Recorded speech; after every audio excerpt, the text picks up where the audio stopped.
để cho hết tất cả thứ đam mê buồn bao.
Đúng.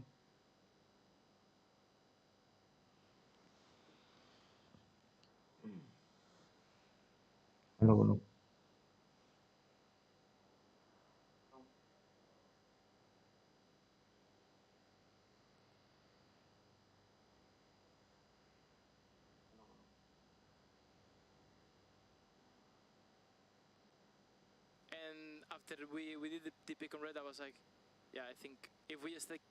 Hello bé xanh à?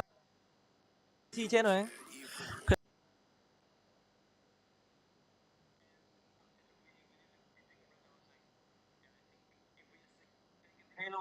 Cái này từ từ anh ơi. Which I think is. I mean, I'm really annoying in this kind of games because I'm just like constantly reminding everyone to just take a deep breath because I mean sometimes I feel like we're even breathing through the mouth. You know? Like, Ui giời, anh em bảo anh em xin khuyến mại mà anh em như kiểu là nói chuyện chán đời thế. Anh em lại cứ hỏi link đâu với lại trang web tên gì có thứ toàn hỏi trống không. Bọn em thì cũng là con người chứ có phải là vật đâu mà có phải chăm sóc cái hàng là máy đâu mà anh em cứ hỏi trống không thế. Nghe nó khó chịu ấy. PH cộng 2.5 ổn không à? Kèo này à?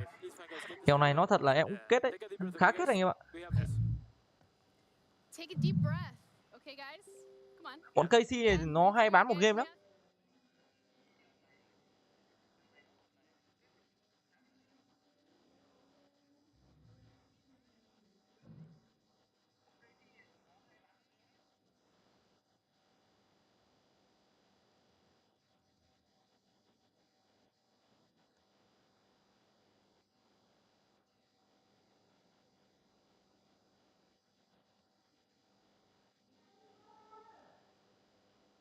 Ôi đúng rồi, em kết 3-1 thật anh em ạ. Heretics has watched KC play an entire best of 5 series against MCOY.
Right, anyway, so going back to the discussion about KC rather than whatever was going on over there, KC specifically in these BO5 games, it feels like it gets to a point where their drafts are just like overcooking?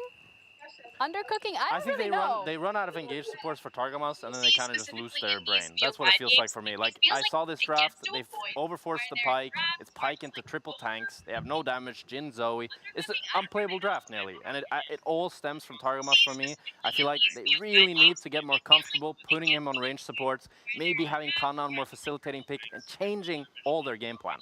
Yeah, and crucially for me, like the big thing is that when Targamas is not playing these easy engaged champions, I feel like he gets a little bit desynced together with Yike.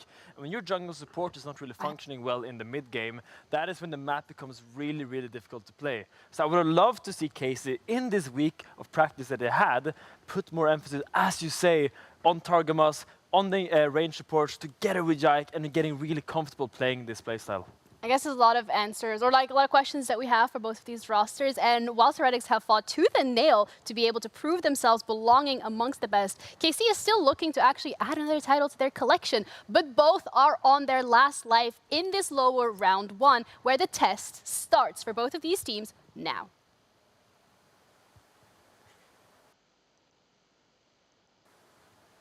Team Heretics finally take to the stage, and KC show us that they are better than their round one results indicate. Welcome back to the studio, and welcome to a very glorious day where elimination strikes for a best of 5. And in that best of 5, it's going to be Betty Dagger alongside me, taking you through what we hope will burn the barn down a bit. I'm ready for it. I'm hoping it's going to be an absolute banger. I will say though, like, definitely an uphill battle for Heretics. I don't exactly think they're expecting to come up against KC already in this lower bracket run, but we'll have to see if they're going to be able to take on the Titans.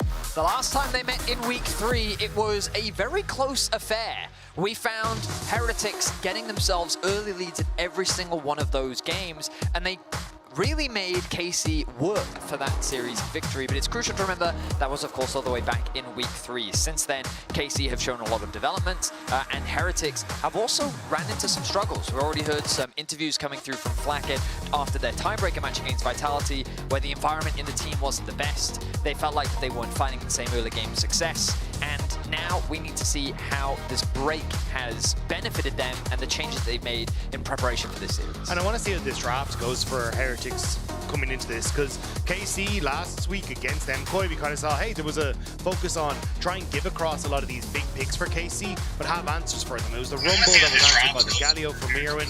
The Silas didn't really get as much as wanted. Even Calista Ezreal wasn't able to kind of be up to speed in that game number 1. So I'm curious if Heretics have kind of taken a leaf out of the MCOY book, or if they are coming in with their own strategy. Yeah, how much more fluid, how much more versatile are they is going to be the biggest question coming through, because Kana's champion pool, especially in that top lane, has been a big contention. Things like the Ambessa, things like Rumble, was Rob was just mentioning. So far, none of those taken away. Instead, Vi gone, Talia gone. Some of the big mid-jungle pairings already off the board in game 1. We're already looking at things like a Rumble priority coming into game 1, maybe even Ambessa, depending on what Kana is feeling. I mean, that's the thing about Kana's champion pool, right? Even though it is a topic, his pool just feels perfect for the meta that we currently exist in, right? And so far, it's not something that he's really struggled with, but let's see what the Heretics approach will be, because mid seems to be the focus on their part, and it's going to continue to be, as Azir is going to be the final ban to come through. KC's priority now, a lot of strong AD carries are available, along with junglers, along with tops. That's the thing, it's like the Varus is up, but your Rumble's up, the Jace is up as well, which has been a big pick for Kana, so I am really curious as to where they want to try and go to Calista, true. So there is major priorities here, and I think it's kind of Heretics saying, hey, we're happy to try and take 2 off the back of this. So is it going to be something like a Pantheon coming through here for Sheo? Although he's also been a big Neferi player, so maybe that's the angle here for the jungler. Neferi is a really good call out, getting nerfed in later patches, but for now, Rumble, Neferi slapped in for Heretics.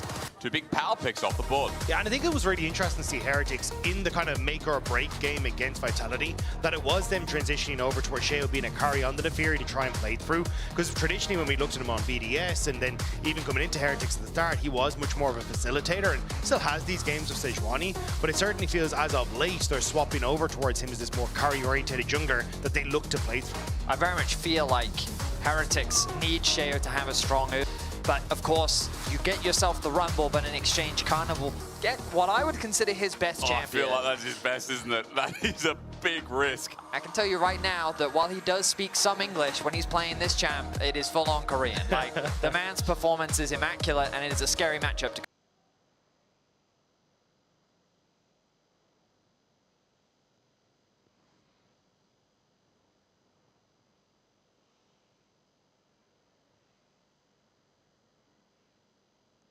go in. 75% of the time in this regular season was banned against KC. It's the most banned champion against KC for a reason. This is Wukong pairing. We got a lot of AD to force onto KC for game 1. Yeah, I do like the Wukong though, because it works as a champion that when you've set up pretty much for a poke composition already for KC, you can both play that engage while also having that defensive disengage as well, where you can leave the clone, pop up that ultimate and just get on out of there. So I do like kind of what KC are going for at the moment. And it also opens up Targamas then if he really wants to go for something like maybe a Renata in the bottom side. You can even take something like the Braum as well, because you're looking at, for Heretics at least, more engage coming from that bottom side because there's no real engage tools on their team at the moment. I like the combo of Jin plus Rumble. I don't love Jin into Wukong. I think Wukong has such easy backline access to disrupt his use of the ultimate. Sure. It can make things very difficult for the Jin to really get good positioning in the fights. But as I mentioned earlier, the combination when it comes to sieging towers, setting up objectives of Rumble plus Jin is a tried and true combo that's lasted throughout the years. So at the very least, Heretics have a strong foundation for both their team fighting and pushing any advantages they get. I do think KC will ban away things like the Leona though, because Leona Jin just a very strong combo on that bottom side. And maybe you want to go for a Rel as well, just to try and keep Stend away from it, because I think Stend has had some decent performances in the Rel, but overall I think it's just try and remove that kill pressure on the bottom side of the map and some of that non-committal engage. We did talk about engage before, at least for Team Heretics side. One of them taken away in the Nautilus and trimming down the pool. Let's see if there is something like the Leona that is going to be a snag away. For now, that's KC's focus. Poppy's taken away from an option that could go towards support as well, alongside that virus, and could just disrupt. The Poppy ban to me suggests that Heretics is thinking about the Rel. Right. But we will see what their second ban ends up being, the Nico. Okay, well, Hello. You've already mentioned the Leona, but yeah, Rel, Leona, I think are the two front runners right now for Heretics what side of the map, especially when we think of Sten. Some of his best performances from the regular season were, in my opinion, on this Rel champion. Rakan is another one that they could be thinking about, depending on how much mobility they want to try and leverage.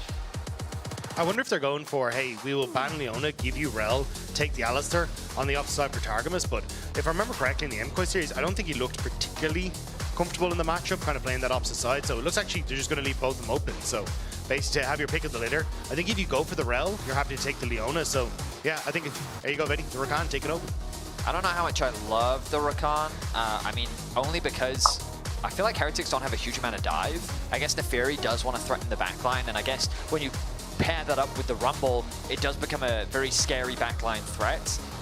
I guess for me, things like Leona Rel just make more sense in an engage comp, because right now, who really face checks this poke composition? You know, if you're trying to walk up towards a dragon and it's Fog of War, this Jace, this Varus, they're going to be chipping away at your HP, and who's the character on your side that's going to be responsible for tanking up that damage as you try and close that gap? And right now, I don't really have a strong candidate for who could really do that. See the problem. KC don't have that same problem. KC definitely have front lines in Alistar, in Wukong, and we need an AP mid. For the side of KC, yes, sure, but for Team Heretics as well, is this a Silas angle? How do we fill this comp in? I've seen Orianna with Neferis a lot of the time with pairings, because we've established we're not going to have a front line, but we need some extra AP, right? Yeah, I don't even know if you want to go for something like a Galio, just to be like, hey, Rakan goes in, I have some follow-up, but it doesn't do great into the lane against the Rise. So yeah, just going to be the Orianna, okay? But again, like, you are very dependent now on this kind of Orianna-Rakan combo finding success and trying to close the distance very quickly, because KC's comp, ton of poke, great range, good disengage. Like, KC have really opened up the strong draft here. I think Orianna into Ryze as a matchup is really good. Ryze typically relatively short range, so many control mages can have a pretty good time against him. The problem is, at a certain point, as has been the case for, well, a decade now when it comes to Ryze, is he just does so much better in the side lane than so many of these matchups. And you look at what KC have drafted for themselves, 1-3-1 along with great range, great tools for both engage. Dagda was already talking about it. They should be able to get pushed on the bot side of the map. I mean, Jhin versus Varus, obviously, a lot can determine how both the Rakan and Alistar interact with one another. But Jace, I mean, it's Karna's Jace for one, and he knows how to play this matchup extremely well. Yes, sir. And so while Vladdy may concede push in the early game, the Orianna has to be super careful, because into a Wukong, you are very susceptible to some very easy gank setups from both the Ryze and the Wukong. Yeah, I think the only saving grace as well is the fact that you do have at least the Orianna and the Neferi combo, where Neferi just ults in and you can get that Orianna ult over the cross the top of it, but it still feels like it's kind of more of aim at skirmishes and very quick picks, and against the composition that KC has, where they want to set up early on objectives and look for poke, it can be difficult to find those windows of opportunity. I'm just glad we've set the base, set the tone for our game one between Heretics and KC, our elimination best of 5.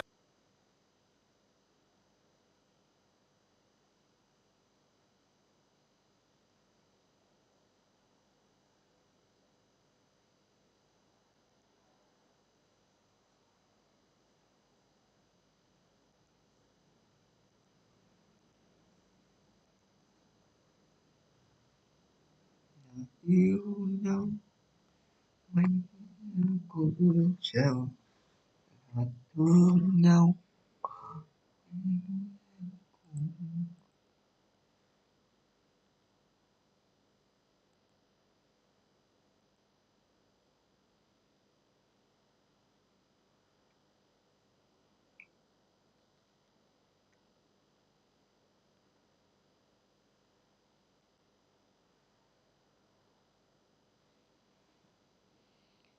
Đi kèo gì rồi mọi người ơi?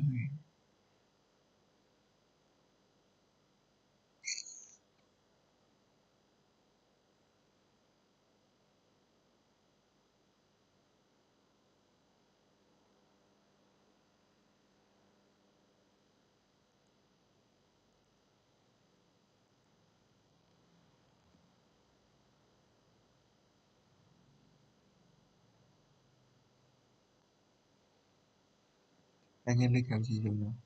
Là EC.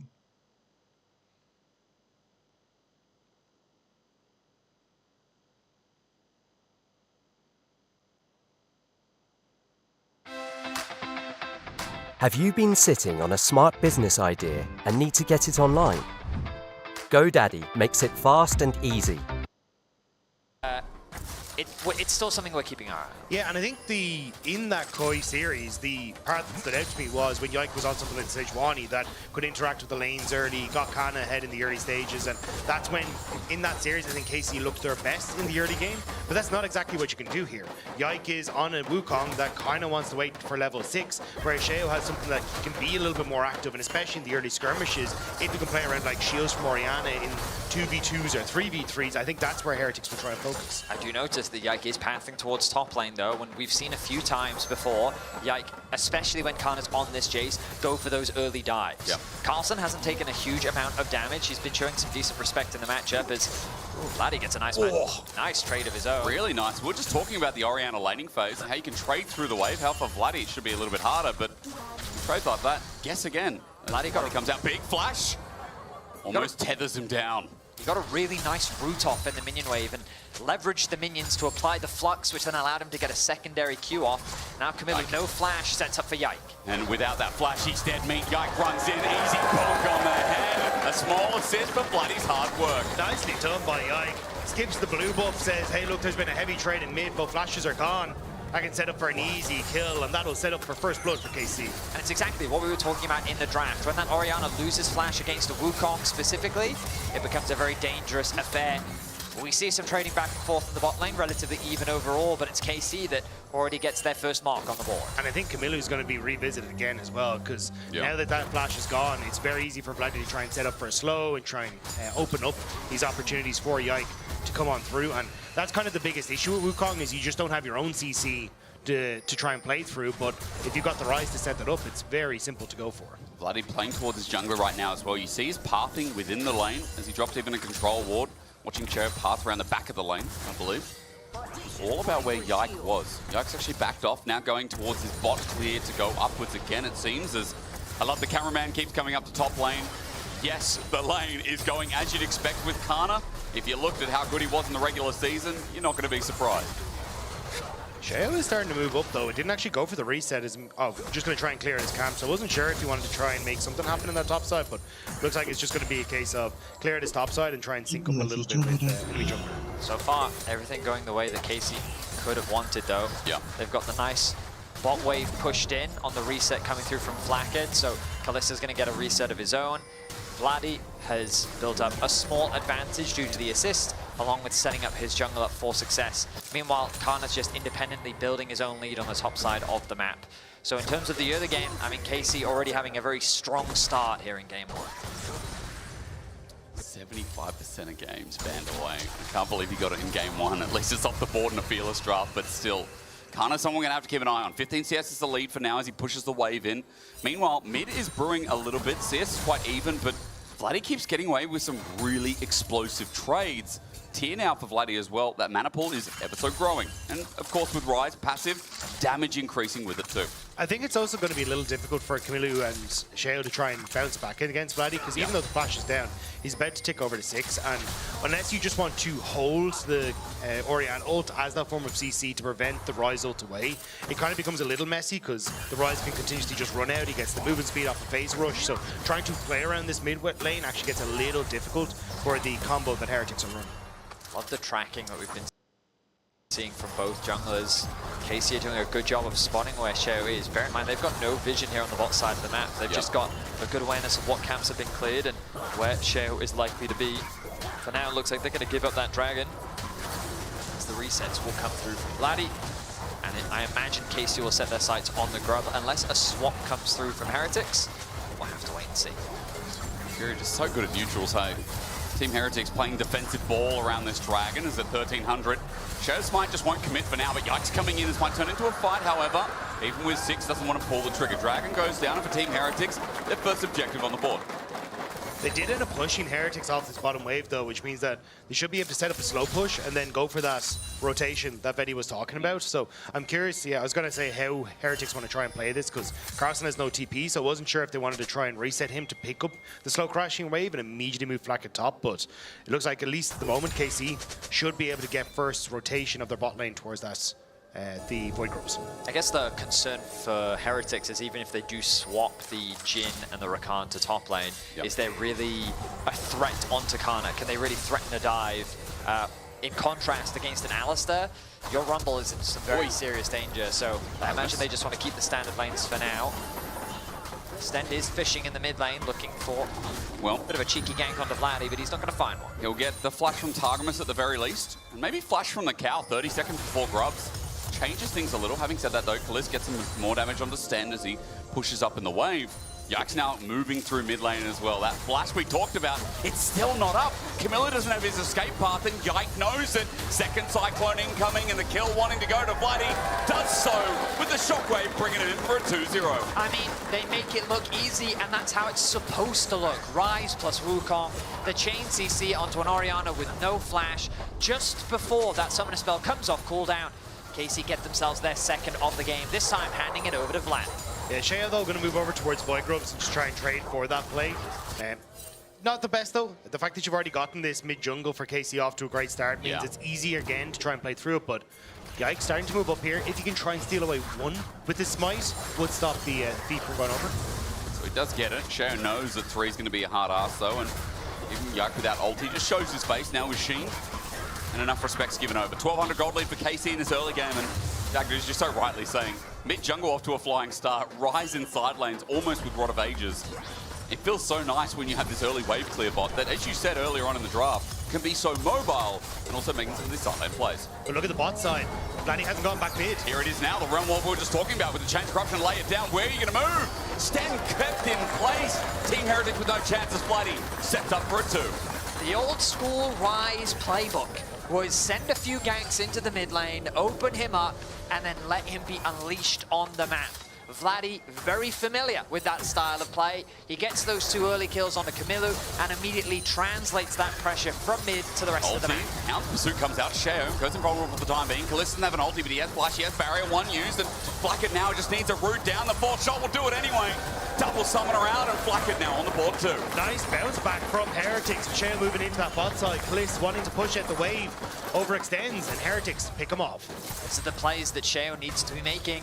We talked about it earlier. Heretics' early game is largely driven by Sheo. When this man is active on the map is when Heretics look their best in the early game, and finding a finding a return kill onto Kalista, I should say, reverse kill at the very least gets Heretics on the board. 1 out of 3, Vetty. It's, it's getting there, isn't it? And the kill going as well to Flacket. Already had a bit of a CS lead.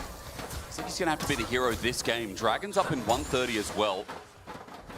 And that'll be our next port of call as Heretics still trailing, but getting these Dragon stacks up does feel like it starts becoming a wing condition with how this early game's gone so far. Kana's waiting. He's going to get a very nice trade. It is damage down. Carlson, don't think he has an escape out, and Kana just waiting for the rotation. Bopped around for a bit. He's in the danger zone, but as he flashes away, Kana goes into hammer bomb. Carlson's just dead. Solo kill for Kana in game 1. There's a reason it's on the ban list against KC. Kana with the solo kill against Carlson, and he is dominating in this topside performance. And now you've got both solo laners for KC in a phenomenal spot. It's going to be difficult for Heretics to try and contest side lanes. It certainly is. I mean, I couldn't really say it much better myself. KC's side lanes are now set up for perfection. They want to be able to play through the 1-3-1. They have so much poke at their disposal. And yes, their bot lane falling behind a little bit, but they'll primarily be backup crew to Yike. Invis, he flash Cyclones. Camilo immediately pays a response tax, so his summon is gone as well, but Yike is making plays on this Wukong again. Heretics collapsing though. Vladdy has flash as well, has to burn it. Deadly Flourish caught him with the pants down, and 20 seconds till Dragon. Maybe enough for Team Heretics to open it up. The thing is, not having the ultimate from Yike actually makes this a little bit difficult. Camilo's ultimate just came off cooldown. Pushing bot side though means that KC might feel a little better if they're trying to push into river. See, Kalista though, looking like he wants to reset. I don't know if he has the gold for his first item. Camilo is spending a little too much time trying to protect that.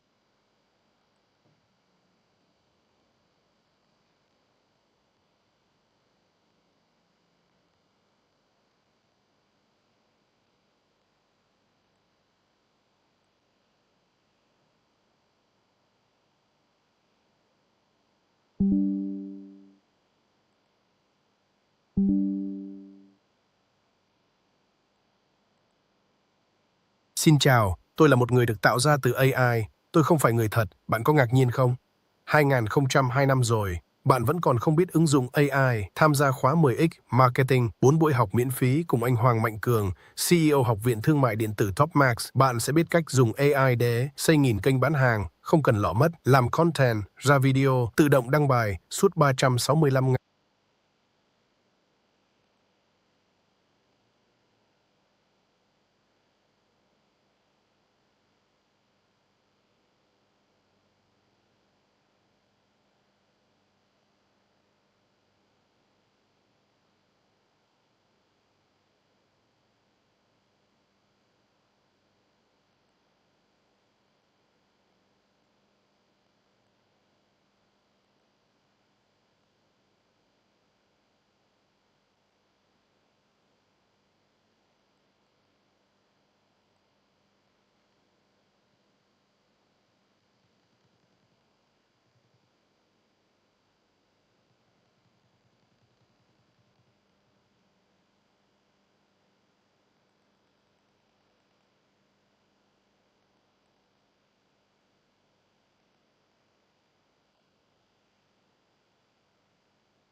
có vẻ là KC họ đang kiểm soát cho mình con sứ giả ở đây rồi.